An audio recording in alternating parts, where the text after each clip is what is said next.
Welcome to my channel Pragati Institute. अपने इससे पहले के जो वीडियो था मेरा इसी लेसन का अ फेलो ट्रैवलर पार्ट 1 में मैं इस लेसन को पढ़ा रहा था और इसके शुरुआत के लगभग 3 पैराग्राफ्स में पढ़ा चुका था और उससे आगे का टेक्स्ट आज शुरू करते हैं। आई फ्लिक्ड हिम ऑफ अगेन, यहाँ से स्टार्ट करता हूँ। तो आई मीन्स आया है राइटर के लिए, मीन्स एजी गार्टनर जी के लिए। तो आई फ्लिक्ड हिम ऑफ अगेन, मैंने दोबारा से उसे उड़ा दिया। जब मच्छर उसके पास आया था, लेखक के पास, तब उसने उसके बाद का ये जो पैराग्राफ है, तो लेखक कहता है आई फ्लिक्ड हिम ऑफ अगेन, मैंने उसे दोबारा से उड़ा दिया। ही एस्केप्ड अवे, वह कूद कर भाग गया। Took another joint around the compartment, और उसने रेल के डिब्बे में एक और छोटा सा चक्कर लगाया।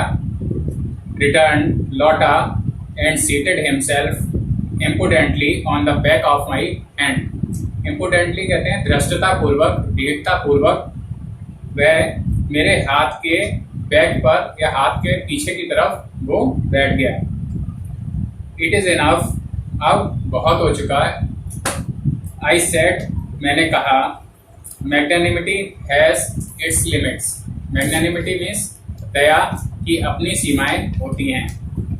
Twice you have been warned, तुम्हें 2 बार चेतावनी दी जा चुकी है, वार्न किया जा चुका है। That I am someone in particular, कि मैं कुछ विशेष तरह का व्यक्ति हूँ, विशेष प्रकार का व्यक्ति हूँ। That my August person recents, कि मेरे अंदर का जो अगस्त यानी सम्मानित व्यक्ति है, अगस्त पर्सन रिसेंट्स यानी क्रोधित हो जाता है। The tickling impertinence of strangers, tickling कहते हैं गुदगुदाना, और इम्पर्टिनेंस बेइज्जती या बदतमीजी के लिए आता है, ऑफ स्ट्रेंजर्स। तो लेखक कहता है कि दैट माई अगस्त पर्सन, मेरे अंदर का जो सम्मानित व्यक्ति है वो क्रोधित हो जाता है जब कोई अजनबी बेइज्जती पूर्वक या बेइज्जती करते हुए अगर मुझे गुदगुदाता है, तो मेरे अंदर का जो सम्मानित व्यक्ति है वो क्रोधित हो जाता है। I assume the black cap, मैं ब्लैक कैप यानी काली टोपी धारण करता हूँ। काली टोपी धारण करने का मतलब ये है कि प्राचीन काल में जब न्यायाधीश किसी को सजा सुनाते थे, मौत की सजा सुनाते थे, तो वो काली टोपी पहन लिया करते थे और ये एक सजा देने का एक तरीका था। तो लेखक उसी तरह से कहता है I assume the black cap, मैं काली टोपी धारण करता हूँ। I condemn you to death, मैं तुम्हें मौत की सजा सुनाता हूँ। जस्टिस डिमांड्स इट, न्याय की यही मांग है। And the court awards it, और कोर्ट इसे प्रदान करता है। The counts against you are many, counts कहते हैं आरोप, अगेंस्ट यू यानी तुम्हारे खिलाफ, यानी मच्छर के खिलाफ जो आरोप थे वो आर मैनी, बहुत अधिक हैं। लेखक मच्छर से कहता है कि तुम्हारे खिलाफ आरोप बहुत अधिक हैं। यू आर अ वैग्रेंट, तुम एक आवारा हो। You are a public nuisance, तुम जनता को कष्ट पहुंचाने वाले हो। You are travelling without a ticket, तुम बिना टिकट के यात्रा कर रहे हो। You have no meat coupon, और तुम्हारे पास मीट पाने के लिए कूपन या राशन कार्ड वो भी नहीं है। For these and many other misdemeanours you are about to die. For these यानी इन अपराधों के कारण या इन कार्यों के कारण, इन आरोपों के कारण, एंड मैनी अदर मिसडिमीनर्स, और बहुत सारे अन्य गैर कानूनी कार्यों की वजह से you are about to die, तुम अब मरने वाले हो। I struck a swift lethal blow with my right hand, मैंने अपने दाएं हाथ से एक स्ट्रक का स्विफ्ट यानी तेज, और लेथल ब्लो माने ऐसा घूंसा जिससे, लेथल माने मृत्युकारक यानी मृत्यु देने वाला। इतनी जोर से घूंसा या इतनी जोर से उस पर प्रहार किया, अपने दाएं हाथ से बहुत तेजी से प्रहार किया जिससे कि वो जो है मर सकता था। He dodged the attack with an insolent ease. उसने dodged the attack, उसने उस आक्रमण को बचा लिया. With an insolent ease. Insolent माने धृष्टता पूर्वक बहुत आसानी से उसने उस प्रहार को बचा लिया. That humiliated me. और इस बात ने मुझे और भी अधिक मेरा अपमान कर दिया. इससे मुझे और भी अधिक अपमान महसूस हुआ. My personal vanity was aroused. मेरे अंदर का जो निजी अहंकार था वो और अधिक बढ़ गया. aroused हो गया, बढ़ गया. I lunged at him. मैं उसकी तरफ झपटा. With my hand. अपने हाथ लेकर. With my paper. और अपने अखबार जो मेरे हाथ में था उसको लेकर मैं उसकी तरफ झपटा. I jumped on the seat. मैं सीट पर कूदा. And pursued him round the lamp. और लैंप के चारों तरफ उसका पीछा किया. I adopted tactics of feline cunning. मैंने अपनाई tactics यानी चालें of feline cunning. बिल्ली की चतुराई वाली जो चालें थी उन चालों को मैंने अपनाया. Waiting till he had alighted. और तब तक इंतजार करता रहा जब तक कि वह alighted यानी कहीं पर उतरकर बैठ जाता. तो उसके बैठने का मैं इंतजार करने लगा. Approaching him with a horrible stealthiness. और उसके पास यानी मच्छर के पास खतरनाक रूप से horrible खतरनाक रूप से stealthiness यानी चुपचाप से उसके पास पहुंचने की कोशिश करने लगा. Striking with a sudden and terrible swiftness. और मैं मौके की तलाश में था. जिस तरह से बिल्ली अपने शिकार को पकड़ने के लिए तरह तरह की चालें अपनाती है उसी तरह से मैं भी उन्हीं चालों को अपना रहा था. स्ट्राइकिंग और मैं उसको मारना चाहता था. With a sudden and terrible swiftness. एक अचानक सडन अचानक एंड टेरिबल खतरनाक रूप से तेजी के साथ उस पर प्रहार करना चाहता था. उसको मारना चाहता था मच्छर को. It was all in when. ये जो सारी मेरी कोशिश थी इन वेन यानी बेकार रही, व्यर्थ साबित हुई. He played with me. वो मेरे साथ खेल रहा था. Openly यानी खुले रूप से. And ostentatiously यानी खुले रूप में और दिखावे के लिए. Ostentatiously का मतलब है कि दिखावे के रूप में वह मेरे साथ खेल रहा था. Like a skillful matador. Skillful यानी चतुर या चालाक, कुशलता पूर्वक. मेटाडोर यानी जो साणों की लड़ाई में जो लड़ने वाला जो योद्धा होता है उन साणों से जो लड़ता है उस योद्धा को कहते हैं मेटाडोर. फिनिशिंग यानी कलात्मक रूप से उस साणों से लड़ने की कला. तो लाइक ए स्किलफुल मेटाडोर. और वो मच्छर उस मेटाडोर यानी साणों से लड़ने वाले योद्धा की तरह से लड़ रहा था कलात्मक तरीके से. Round an infuriated bull. एक क्रोधित बैल के चारों ओर. क्रोधित बैल यहाँ पर लेखक ने अपने आप को कहा है. तो इस पूरे का मतलब यह है कि जिस तरह से साणों की लड़ाई में योद्धा उनसे लड़ता है कलात्मक तरीके से, उन क्रोधित बैलों से उन साणों से लड़ता है, तो उसी तरह से लेखक रूपी क्रोधित बैल से वह मच्छर कलात्मक तरीके से अलग अलग तरीके से लड़ रहा था. It was obvious. ये क्लियर था, ये स्पष्ट था. That he was enjoying himself. कि वह स्वयं आनंद ले रहा था. That it was for this that he had disturbed my repose. Repose कहते हैं आराम के लिए. That it was for this. और ऐसा इसलिए था that he had disturb my repose. कि उसने मेरे आराम को डिस्टर्ब कर दिया था. मेरी मन की जो शांति थी उसको डिस्टर्ब कर दिया था, उसमें खलल डाल दी थी. He wanted a little sport. वह थोड़ा सा मनोरंजन चाहता था, मेरे साथ खेलना चाहता था. And what sport like being chased by this. और किस तरह का खेल खेलना चाहता था. लाइक बीइंग चेज्ड कि कोई उसका पीछा करे. बाय दिस ह्यूज मीन्स बड़ा. Lumbering windmill of a creature. एक पंचक्की के समान विशालकाय जो प्राणी था यानी लेखक इस चीज से अपने आप को संबोधित कर रहा है, अपने आप को पवन चक्की के समान एक महान, एक बड़ी चीज बता रहा था।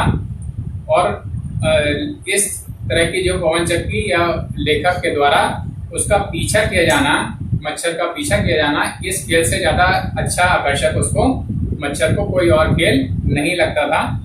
Who tasted so good, और जो चीज, यानी लेखक अपने आप को कहता है कि मच्छर को उसका स्वाद भी बहुत पसंद था।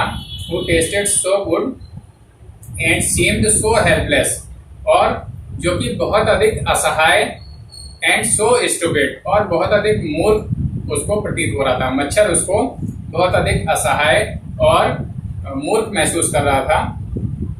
तो इससे ज्यादा अच्छा उसे कोई और खेल नहीं लगा कि ये जो विशालकाय प्राणी है यानी लेखक, वो उसका पीछा करे। I began to enter into the spirit of the fellow, मैंने उस साथी यानी उस मच्छर की आत्मा में, स्पिरिट यानी उसकी भावना में, उसकी आत्मा में प्रवेश करना शुरू किया, प्रवेश करने की कोशिश की। He was no longer a mere insect, अब वो केवल एक मात्र कीड़ा नहीं रह गया था। He was developing into a personality, वो एक व्यक्तित्व के रूप में उभर रहा था। An intelligence that challenged the position of this compartment with me on equal terms, और एक बुद्धि के रूप में, अच्छी बुद्धि के रूप में उभर रहा था।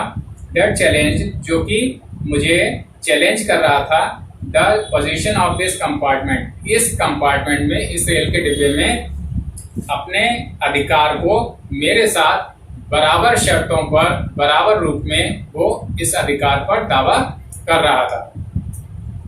I felt my heart warm towards him, मैंने महसूस किया जैसे कि मेरा हृदय उसके प्रति पिघल रहा था।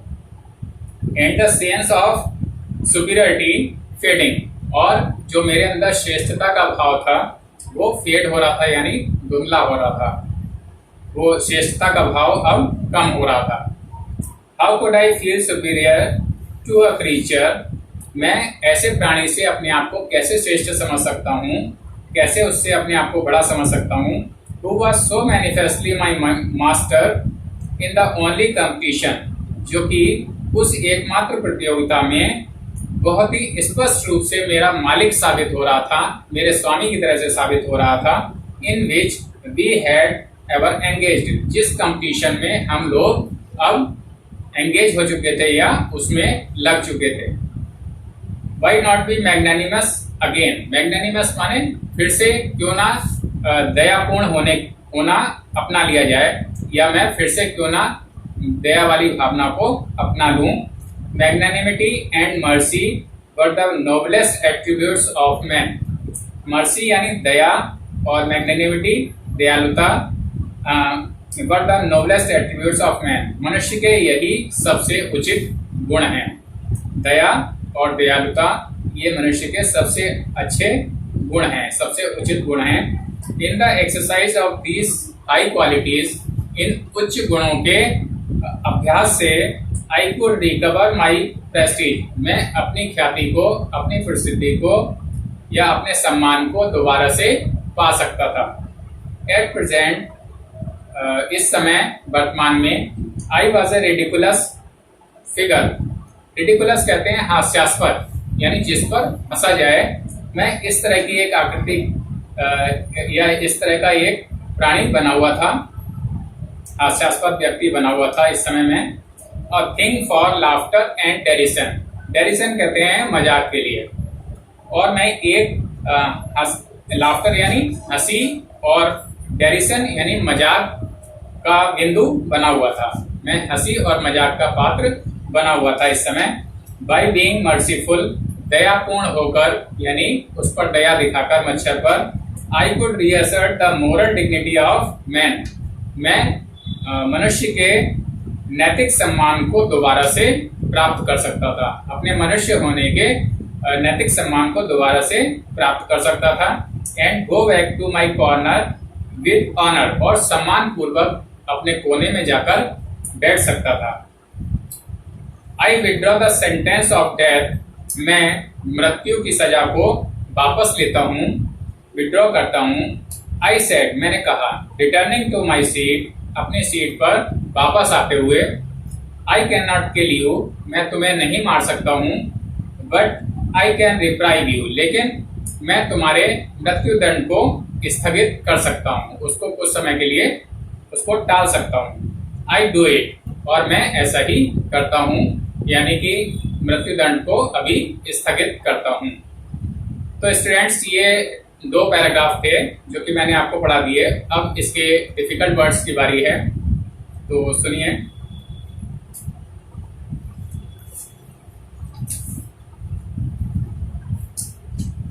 स्किप्ड यानी ऊपर से उछल गया, उछल जाने के लिए है।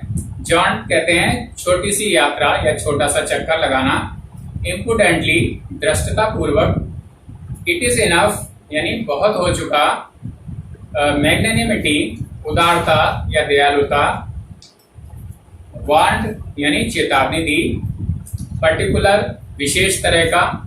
स्पेशल। अगस्ट यानी सम्मानित व्यक्ति। मैजेस्टिक या शाही। रिसेंट्स, क्रोधित हो जाना, गुस्सा आ जाना।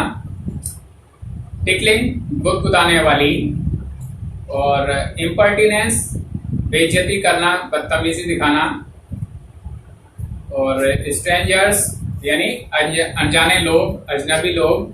आई एज्यूम द ब्लैक कैप, मैं एक न्यायाधीश बन जाता हूँ या मैं काली टोपी धारण करता हूँ। जैसा कि पहले के समय में होता था, मृत्युदंड देते समय न्यायाधीश काली टोपी पहन लिया करते थे। कंडेम्न यू टू डेथ यानी सेंटेंस यू टू डेथ, या तुम्हें मृत्युदंड देता हूं, इसका मीन्स ये है। अवार्ड्स, देती है। काउंट्स यानी चार्जेस या आरोप, किसी व्यक्ति के खिलाफ जो आरोप लगाए जाते हैं उनको काउंट्स कहते हैं। वैग्रेंट, आवारा। वेगावांड इसका एक सिनोनिम है। और पब्लिक न्यूसेंस यानी ऐसे गैर कानूनी कार्य जिनसे जनता को कष्ट हो, जनता को परेशानी हो। मीट कूपन, एक तरह का एक राशन कार्ड होता था जो कि पहले विश्व युद्ध के समय में मांस या चीनी वगैरह प्राप्त करने के लिए ये एक कूपन लोगों को दिया जाता था, और इससे लोग जो है इन चीज़ों को खरीद सकते थे। तो मीट कूपन का ये मीन हो गया। और मिसडिमिनर्स कहते हैं गैर कानूनी कार्यों को, यानी इलीगल एक्ट्स जो होते हैं। स्ट्रक, प्रहार किया, हिट किया। स्विफ्ट, फास्ट या तेज गति वाला, फुर्तीले तरीके से। लेथल, डेडली यानी घातक, जिससे मृत्यु हो जाए, इस तरह से। ब्लो, प्रहार करना, हिट। और डॉज्ड माने होता है धूर्तता से बचा लेना, जैसे प्रहार को धूर्तता पूर्वक मच्छर ने बचा लिया था, तो उसके लिए है डॉज्ड। इंसोलेंट, इंसल्टिंग यानी अपमानजनक। ह्यूमिलेटेड का है अपमान करना। वैनिटी, गर्व या प्राइड। वाज अराउज्ड, ऊंचा उठा दिया गया या बढ़ा दिया गया। लंग, फुर्ती से आगे को झपटना। परस्यूड यानी पीछा करना। एडॉप्टेड, अपनाया। टैक्टिक्स यानी चतुर चालें, चालाकियां दिखाना। फिलाइन कनिंग यानी बिल्ली किसी चालाकी, जिस तरह से बिल्ली चालाक होती है उस तरह की चालाकी को फिलाइन कनिंग कहते हैं। और एलाइटेड, उतर आना। अप्रोचिंग, समीप जाना, पास में जाना। हॉरिबल, भयानक या खतरनाक। स्टिल्थनेस यानी स्टिल्थनेस यानी सीक्रेटली, चुपचाप, चोरी से। स्ट्राइकिंग, हिटिंग या मारना। टेरिबल, फियरफुल या भयानक। स्विफ्टनेस यानी क्विकनेस, तेजी या फुर्ती के लिए है। इन वेन यानी व्यर्थ में, यूजलेसली। ऑस्टेंटिशियसली यानी फॉर शो या दिखावे के लिए। स्किलफुल, कुशल। मेटाडोर, सांडों की लड़ाई में सांड से जो युद्ध करने वाला योद्धा होता है उसको मेटाडोर कहते हैं। फिनिशिंग यानी किसी परिस्थिति का सामना करने का कलात्मक तरीका, किसी सिचुएशन का सामना करने का जो कलात्मक तरीका होता है उसको फिनिशिंग कहते हैं। इन्फ्यूरेटेड यानी क्रोधित कर दिया गया। बुल सांड या बैल के लिए कहते हैं। ऑब्वियस क्लियर या स्पष्ट। रिपोज आराम या शांति। बीइंग चेस्ड यानी पीछा किया जा रहा। और ह्यूज विशाल, विशाल। लम्बरिंग भारी व बेहूदी, बहुत भारी भरकम चीज के लिए आता है लम्बरिंग। विंड मिल यानी पवन चक्की। This huge lumbering wind mill of a creature, इस पूरे सेंटेंस का मतलब है एक विशाल जीव। यहाँ पर इस कथन से लेखक स्वयं को संबोधित कर रहा है। Who tasted so good यानी उसका रक्त जो है मच्छर को बहुत ही स्वादिष्ट लग रहा था। Stupid यानी मूर्ख। To enter the spirit इसका मतलब है कि समझ लेना या किसी की आत्मा में उतरना, किसी व्यक्ति को अच्छे से समझ लेना। टू बी फ्रेंड यानी मित्र बना लेना। इंसेक्ट मीन्स है कीड़ा। डेवलपिंग यानी बढ़ रहा या विकसित हो रहा। चैलेंज्ड चुनौती देना। पोजीशन यानी अधिकार। टर्म्स शर्तें या कंडीशंस। इंटेलिजेंस बुद्धि। हार्ट वार्मिंग टुवर्ड्स हिम यानी उसके साथ मित्रता का भाव जागृत हो रहा था। लेखक का मच्छर के साथ मित्रता के भाव जागृत हो रहा था। सुपीरियरिटी यानी उच्चता या श्रेष्ठता। सेंस यानी आइडिया या विचार। फीडिंग गायब होना या डिसअपियर होना। सुपीरियर श्रेष्ठता, श्रेष्ठ या उच्च। क्रीचर प्राणी। मैनिफेस्टली या क्लियरली स्पष्ट रूप से। मास्टर स्वामी। एंगेज्ड यानी पार्टिसिपेटेड या हिस्सा लिया। मैग्नेनिमस उदार हो जाना, दयालु हो जाना। मैग्नेनिमिटी उदारता। मर्सी दया। नोबेलेस्ट एट्रीब्यूट्स यानी सर्वोत्तम गुण। एक्सरसाइज यानी एग्जीक्यूशन यानी कार्यान्वयन। रिकवर गेट अगेन या फिर से पा लेना। प्रेस्टीज सम्मान या ऑनर। रिडिकुलस फिगर यानी बेहुदा व्यक्ति। रिडिकुलस फिगर यानी हास्यास्पद व्यक्ति के लिए भी कहते हैं। डेरिसन या उपहास मजाक बनाना। मर्सीफुल दयालु। रीअसर्ट फिर से मांगना या दोबारा प्राप्त करना। मोरल डिग्निटी नैतिक सम्मान। विड्रॉ वापस लेना। सेंटेंस ऑफ डेथ यानी मृत्यु की सजा, मृत्युदंड। रिप्राइव सजा को टाल देना या सजा को स्थगित कर देना। तो स्टूडेंट्स ये 2 पैराग्राफ मैंने आपको पढ़ाए और इनके डिफिकल्ट वर्ड्स भी आपको बता दिए हैं।